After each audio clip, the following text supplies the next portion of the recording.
Hello everyone and welcome to this session. States को ये काम दिया गया है, गवर्नमेंट को ये काम दिया गया है कि वो सोशल वेलफेयर की प्रोग्राम्स को रन करे और सोशल वेलफेयर के प्रोग्राम किस तरह बनाए जाएं, उनका बेसिक आइडिया क्या होना चाहिए, उसके पीछे थॉट प्रोसेस क्या होता है। ऐसे में स्टेट को डायरेक्ट करने के लिए हमारे कॉन्स्टिट्यूशन में जो हमारा आर्टिकल 36 है, पार्ट 4 है हमारे कॉन्स्टिट्यूशन का, उसमें directive principle of state policy को दिया गया है।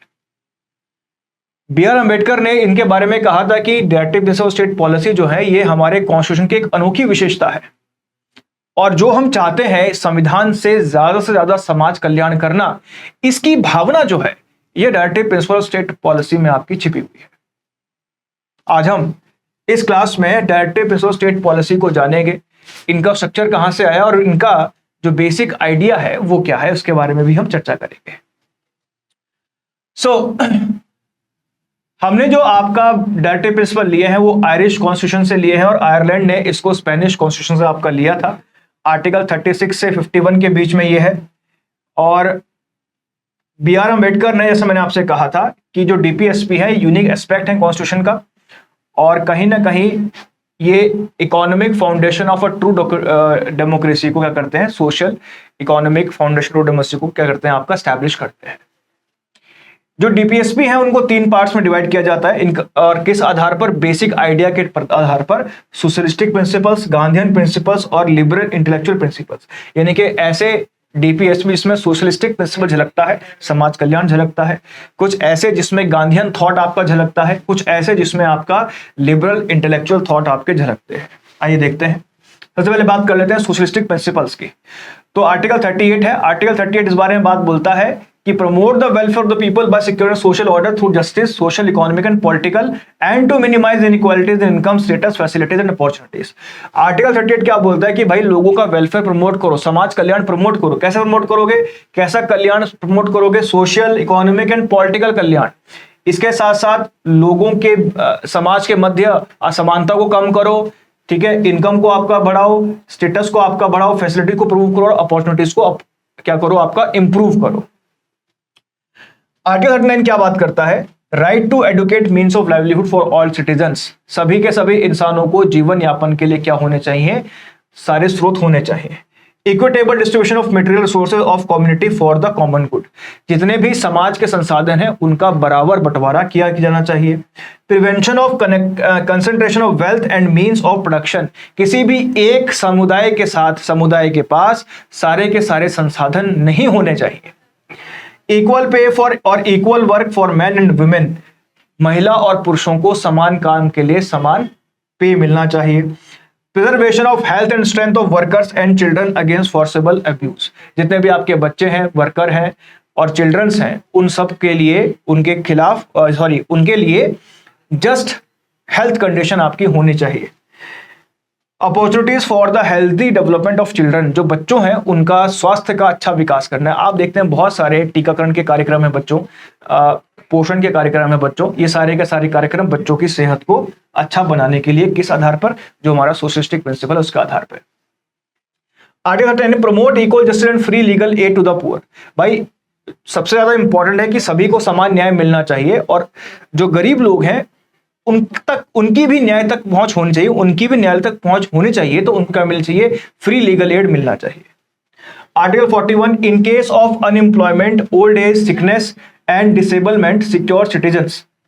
अगर अनएम्प्लॉयमेंट है, ओल्ड एज है, सिकनेस है, तो उस समय आप लोगों के लिए क्या करेंगे?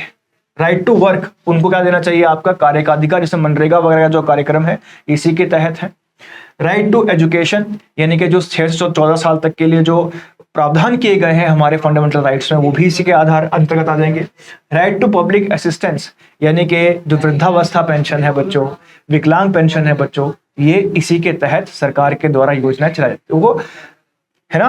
तो सरकार को डायरेक्टिव प्रिंसिपल क्या करते हैं, डायरेक्ट करते हैं कि आप अपनी सोशल वेलफेयर की पॉलिसी कैसे बनाएंगे, है ना।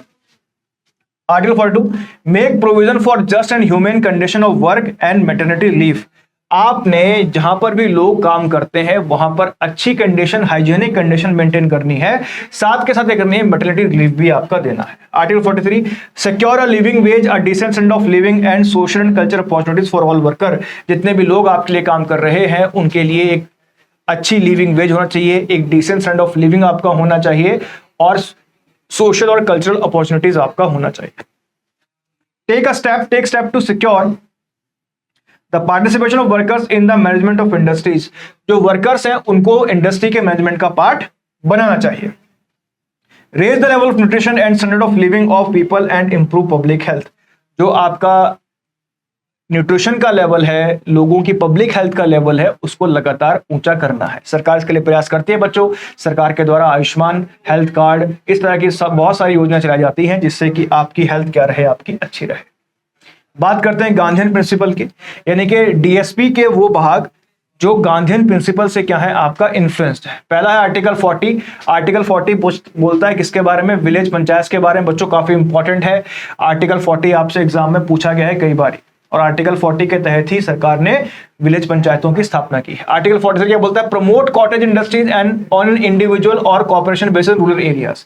जितने भी ग्रामीण क्षेत्र हैं उसमें क्या करें, कॉटेज इंडस्ट्री को प्रमोट करें। बच्चों आपको याद होगा गांधी ने कॉन्सेप्ट जैसा चरखे कॉन्सेप्ट आपका दिया था। चरखा क्या है, एक कॉटेज इंडस्ट्री का बहुत अच्छा एग्जाम्पल है बच्चों, है ना। 43 promote voluntary formation, autonomous functioning, democratic control and professional management of cooperative societies. हमें क्या करना चाहिए कि आपका ऑटोनॉमस फंक्शनिंग जो है कोऑपरेटिव सोसाइटीज का, उसको बढ़ावा आपका दिया जाना चाहिए ताकि लोग क्या हो सकें, आपका आत्मनिर्भर हो सकें, अपनी कंपनीज का मैनेजमेंट अपने आप कर सकें। Promote the education and economic interest of SC, STs and other weaker sections of societies and to protect them from social injustice and exploitation। हमें क्या करना चाहिए, एजुकेशनल और इकोनॉमिक इंटरेस्ट जो है ST, SC का, उसको प्रोटेक्ट करना चाहिए। इसके साथ साथ जो वीकर सेक्शन ऑफ सोसाइटी है उसको भी प्रोटेक्ट करना चाहिए, सोशल इंजस्टिस और एक्सप्लॉइटेशन से उनको प्रोटेक्ट करना चाहिए। Prohibit the consumption of intoxicating drinks and drugs which are injurious to health. हमें उन सभी मादक पदार्थों पर प्रतिबंध लगाना चाहिए जो आपके लिए क्या है, शरीर के लिए क्या है, हानिकारक है। Prohibition the slaughter of cows, calfs and other milk and draught cattle to improve their breeds. हमें जितने भी दूध देने वाले पशु हैं और जो सूखे आपके पशु हैं उनके स्लॉटर पर प्रतिबंध लगाया जाना चाहिए और उनकी जो ब्रीड है उसको इंप्रूव करना चाहिए। उसके बाद है लिबरल इंटेलेक्चुअल प्रिंसिपल्स। आर्टिकल 44 बोलता है secure for all citizen uniform civil code throughout the country. ये काफी इंपॉर्टेंट हो गया बच्चों, जब से ये बात की जा रही है कि पूरे देश में एक ही प्रकार का लॉ आपका लगेगा। उत्तराखंड एग्जाम्पल बना है जिसने यूनिफॉर्म सिविल कोड क्या किया है, आपका लागू किया है। तो आर्टिकल 44 यूनिफॉर्म सिविल कोड बच्चों इंपॉर्टेंट होता है, एग्जाम में आया है। Provide early childhood care and education for all children until they complete age of 6 years। Note में यहां पर है 86 amendment act to change the subject matter of this article and made elementary education of fundamental right under article 21A। ठीक है, जैसे कि हमने देखा है कि हम इसको पढ़कर भी आए हैं कि जो आर्टिकल 21A है फंडामेंटल राइट का, उसमें 6 से 14 साल के बच्चों के लिए मैंडेटरी एजुकेशन की बात की गई है। Article 48 organise agriculture and animal husbandry on modern and scientific line. जो हमारा एग्रीकल्चर है और एनिमल हस्बेंड्री है उनको उनमें क्या करना है, आपका साइंटिफिक अप्रोच को लेकर आना है, उसको मॉडर्नाइज करना है। 49 protect monuments, places and object of artistic और historic interest which are declared to be national importance. ऐसे सारे के सारे हेरिटेज, हिस्टोरिकल इंपॉर्टेंस के मॉन्यूमेंट्स, उन सबको बचाना है क्योंकि वो क्या है, हमारी संस्कृति का एक जीता जाता नमूना है। Separate judiciary from executive in public service of the state. Judiciary को आपके एग्जीक्यूटिव कौन हो गए बच्चों, नेतागण। जुडिशरी कौन हो गई, आपके न्यायपालिका, सुप्रीम कोर्ट, इसको एग्जीक्यूटिव से अलग रखना है। Promote international peace and security and maintain just and honourable relation between nations. हम हमेशा क्या करेंगे, दो देशों के मध्य अच्छे और ऑनरेबल रिलेशंस बनाने पर जोर देंगे। Foster respect for international laws and treaty obligation. जितने भी अंतरराष्ट्रीय करार संधि आपके होंगे उनके प्रति क्या प्रकट करना, हमेशा सम्मान प्रकट करना। Encourage settlement of international dispute by arbitration. हमें मध्यस्थता कर किसी भी दो देशों के बीच में जो भी मसले चल रहे हैं उनको सुलझाने का प्रयास करना चाहिए। 1976 में बच्चों 4 नए डेटाबेसेस आपके जोड़े गए थे। Article 39 to secure opportunities for healthy development of children, ये हम अभी डिस्कस किया हमने। 39A भी हमने डिस्कस किया। 43A भी हमने डिस्कस किया। 48A to protect and improve the environment and to safeguard forest forest and wild life. So बच्चों ये थे आपके डायरेक्टिव प्रिंसिपल्स। ज्यादा इंपॉर्टेंट जो आपसे ज्यादा बार पूछा गया है आर्टिकल 40 पूछा गया है, आर्टिकल 48A पूछा गया है बच्चों, जो अभी हमने देखा था, protect and improve the environment to safeguard the forest and wild life. 48A आपसे पूछा गया है बच्चों। 44 आपसे पूछा गया है जो यूनिफॉर्म सिविल कोड है, काफी इंपॉर्टेंट हो जाता है यूनिफॉर्म सिविल कोड एग्जाम में आजकल आपसे पूछा जा सकता है, आर्टिकल 44। इसके साथ साथ आर्टिकल 40 विलेज पंचायत की बात करता है, गांधीयन प्रिंसिपल का आपका भाग है, ये भी आपसे एग्जाम में पूछा जा सकता है। ठीक है, हमने डिस्कस किया था पहले भी, फंडामेंटल राइट्स और डीपीएसपी दिखने में तो सेम सेम लगते हैं, बट ये बिल्कुल सेम नहीं है। फंडामेंटल राइट्स के वॉयलेशन के केस में मैंने आपको बताया कि आप हाई कोर्ट, सुप्रीम कोर्ट जा सकते हैं। DPSP are not enforceable by law.